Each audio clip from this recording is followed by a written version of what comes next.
हर चीज़ पर 18% sales tax. IMF की शराइत ने वज़ीर आज़म को मुश्किल में डाल दिया। सराय के मुताबिक वज़ीर आज़म शहबाज शरीफ ने टैक्स से मुतालिक शराइत पर बजट में फौरी अमल दरामद की इजाज़त नहीं दी, बल्कि इसकी बजाय वजारत ख़जाना को दोबारा तैयारी की हिदायत की है। इन शराइत के मुताबिक फेडरल बोर्ड ऑफ रेवेन्यू के टैक्स वसूली का हदफ 12,900 अरब रुपये के करीब मुकर्रर करना होगा, जो इस माली साल की मुतवक्को 9.23 ट्रिलियन रुपये 40% से ज़्यादा है। 12.9 ट्रिलियन रुपए के हदफ का मतलब है FBR को एक साल में 3,700 अरब रुपए इजाफी सिर्फ एक साल में वसूल करना होंगे, जो ख़राब मईशत की वजह से तकरीबन नामुमकिन है। कबल अज़ीम वज़ारत ख़जाना ने वज़ीर आज़म को बताया था कि आइंदा माली साल के टैक्स अहदाफ 12.4 ट्रिलियन रुपए है, जिसे बढ़ाकर 12.9 खरब रुपए कर दिया गया है।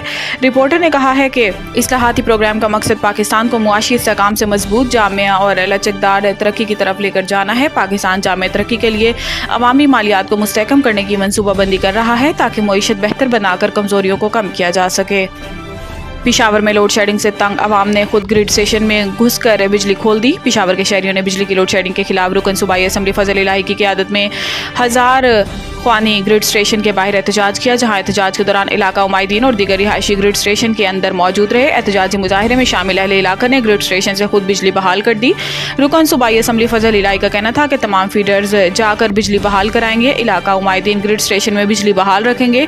हमारी बिजली बंद होगी तो सबकी बिजली बंद करेंगे। इन्होंने कहा कि दही इलाकों में 8 माह बाद मीटर लगाया जाता है और 80,000 का बिल भेज दिया जाता है। कल शेख मोहम्मदी फीडर बंद करूंगा तो इस्लामाबाद तक फीडर बंद हो जाएंगे।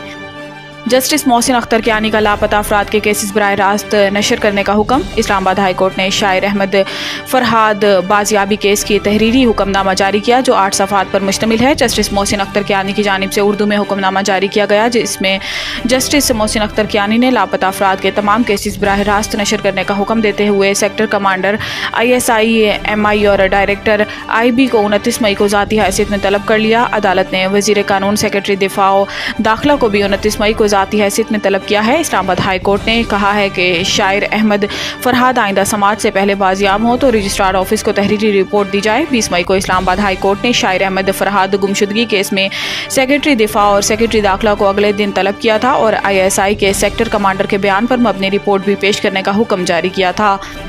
टूल टैक्स में 30% तक इजाफा। इतलाक 1 जुलाई से होगा। National highways M1, M3, M4, M5 और हवेलियाँ मानसहरा एक्सप्रेस वे पर टूल टैक्स में इजाफा किया गया है। नेशनल हाईवेज पर कार का टूल टैक्स 30 रुपये से बढ़ाकर 40 रुपये कर दिया गया है।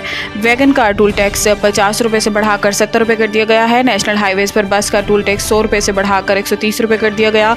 2 से 3 एक्सेल ट्रक का टूल टैक्स 120 से बढ़ाकर 150 रुपये कर दिया गया। बड़े ट्रकों का टूल टैक्स 250 से बढ़ाकर 350 रुपये कर दिया गया। M1 पर कार का टूल टैक्स 240 रुपये से बढ़ाकर 360 रुपये कर दिया गया। M1 पर वैगन का टूल टैक्स 400 से बढ़ाकर 550 कर दिया गया। 13 से 14 सीट कोस्टर का टूल टैक्स 550 से बढ़ाकर 700 रुपये कर दिया गया। बस का टूल टैक्स 700 रुपये से बढ़ाकर 1000 रुपये कर दिया गया। 2 और 3 एक्सेल ट्रक का टूल टैक्स 1040 रुपये से बढ़ाकर 1300 रुपये कर दिया गया। M5 पर मुल्तान से सकर मोटरवे पर कार का टूल टैक्स 680 रुपये से बढ़ाकर 900 रुपये कर दिया गया।